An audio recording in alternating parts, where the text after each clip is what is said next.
Meg, go ahead. I do the two of you, Meg Linehan, The Athletic. Obviously, this is very much a real-world intrusion into the tournament environment. Just was there a conversation with the team today in terms of being able to set an event like this aside and still focus on what's ahead for the team? Yeah, I think that there wasn't really a conversation had. Unfortunately, I feel like in the U.S. we've dealt with this far too many times. But there was definitely a sense of like, let's come together. We still have a job to do, but also recognizing that there was lives lost, and that is very real and very devastating.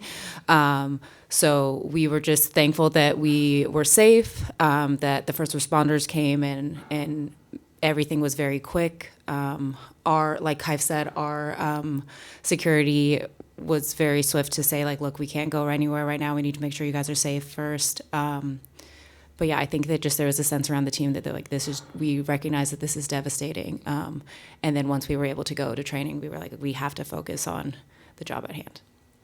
Yeah, there was, as Lynn said, there was communication regarding at least the idea that, look, it's not safe right now to just go outside and wander around, and our departure time was obviously affected, but as Lynn touched on, like, this is very real, and, our condolences are with the families of the victims and the lives that were lost, and I think, everyone handles these situations differently, so it's important to realize that, to give people the space that they need to, work through, obviously, the trauma that has occurred today, but just understanding that, we're a unified team and we give people the space that they need. And, hopefully we today we're able to get out on the pitch and just, have ourselves a kick around and just try to be connected again in a tough day.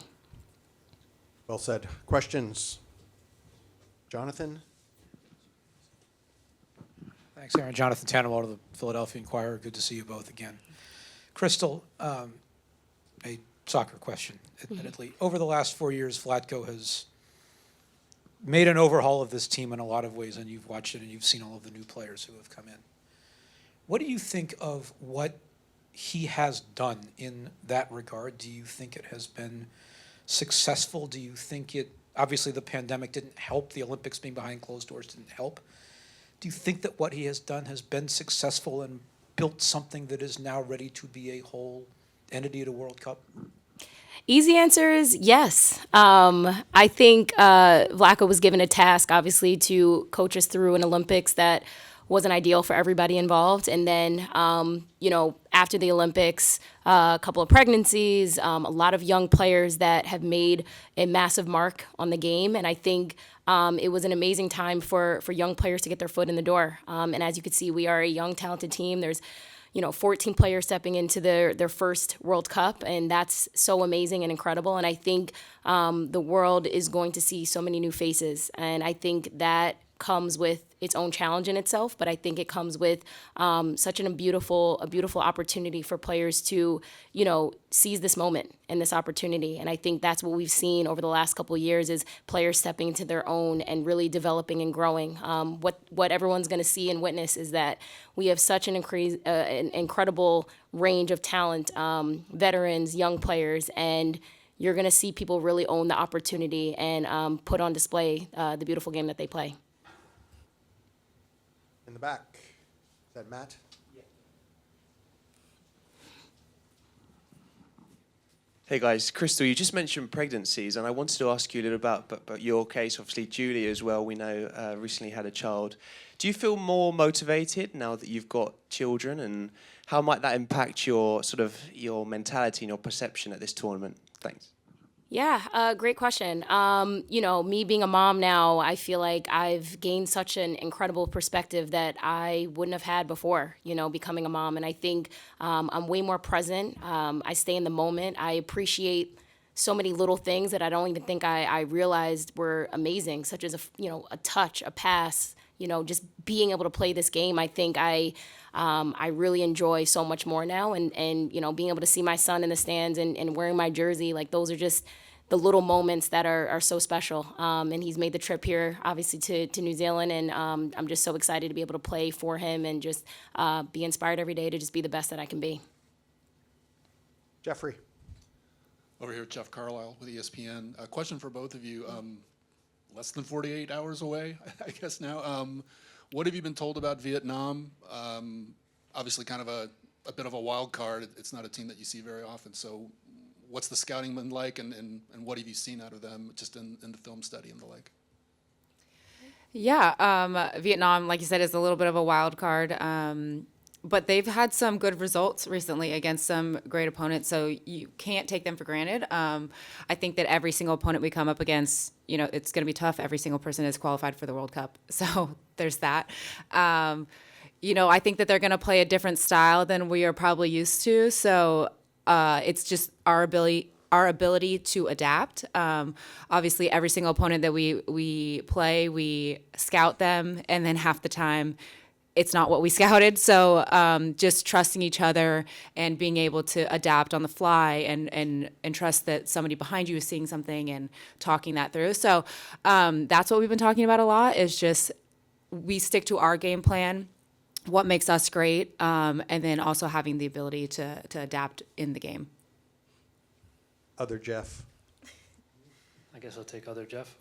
Jeff Kassouf with Guardian.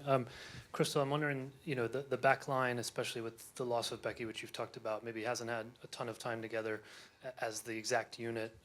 Just wondering, maybe over the past week or so, how that's been coming together and how you've sort of been assimilating to that in terms of, are you feeling yourself having to speak up more, whatever that looks like?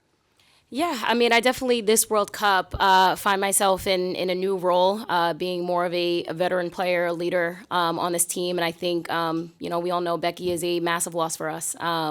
She is somebody whose impact is felt not only on the field, but off the field. And, the group is still, we're ruthless. I think as a back line, that's how we've always trained. And Becky has been someone who's set the tone and the standard for that. And I think, without her being here, we just know even more we have to be even more collective and relentless in our defending. And I think it's an incredible group to be a part of.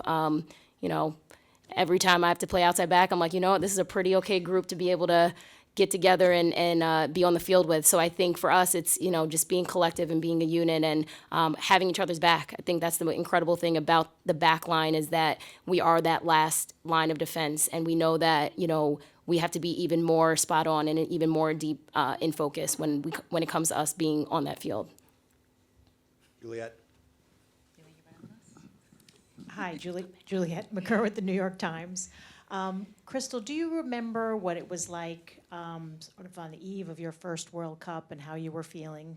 I would like you to try to remember that, if you could, a long time ago. Yeah. And describe that, and also describe how you're helping the newcomers sort of get through those feelings.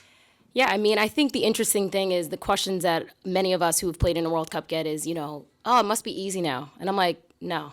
It's not easy now, because each World Cup is different. I mean, I'm playing in my first World Cup as a mom. I took a massive amount of time off last year. So, every moment that led to this moment is so different. It's a different journey that I didn't even, expect to be on. And I think, my message to all the players stepping into their first World Cup is really just embrace it. It's going to be wild. It's going to be crazy. There's going to be moments where you're like, oh my gosh, what did I sign up for? But it's like, that's the beauty in it. When we are, if and when we're that last team standing at the end, you realize that it was all so worth it. And so, my message to everybody is, play with a little bit of nerves, that's fine, but definitely enjoy it along the way. And it's not something that you take for granted at all. People are on their fourth World Cup. People are stepping into their first, my second. And I think it's all so different, and you just have to, embrace it and take that moment and just, smile and laugh with everybody along the way. I think Lakin has a question. This is a natural follow-up to Juliet's for Lynn.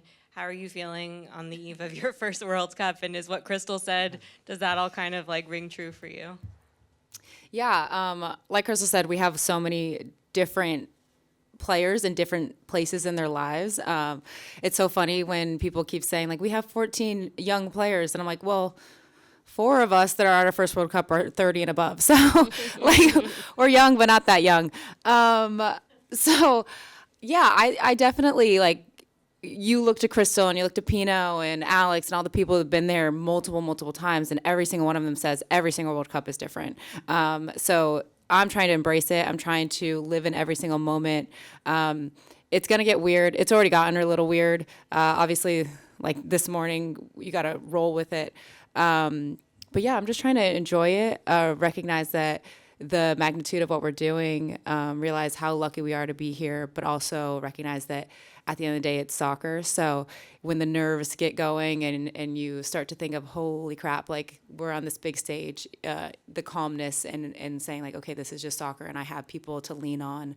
And I really think that's what this group has done well, is brought old and young together and really connected. And I feel like we are like such a solid group right now. So I'm just excited for it to start. Like, I can't wait. Anything else for these two? Go ahead, last one before we break it down. Hi, Courtney Smith with CBS. There was a funny photo between the two of you that was posted on Twitter a few days ago. Do you want to talk a little about the context of what was happening? Okay, well, Crystal was being Crystal. And I just looked over at her, and she's so small and cute. And I was like, I really think that we could do a flip. And so we tried, and it worked. But we just caught us in a bad moment. I get bullied because I'm standing a whopping 5'2", so everyone thinks that I'm just this, pushover little. No, I'm just kidding. I'm just kidding. But that is how it actually went. Lynn was like, "Let's do a flip. You're pretty small, so I think I can do it." And I was like, "All right." And yeah, and she just trusted me. You were holding me with one hand. I was like, "Yeah, I'm strong. You're strong." Yeah. So that's that. I wish they posted the landing. Yeah, the landing was better. The photo I posted, I was like, okay, this is not great, but here we go. Little content for y'all. Yeah. All right, another team bonding moment during the World Cup. All right, we're going to break it down right now. Come on up if you want to chat with them for a few minutes, and then we'll go to TV.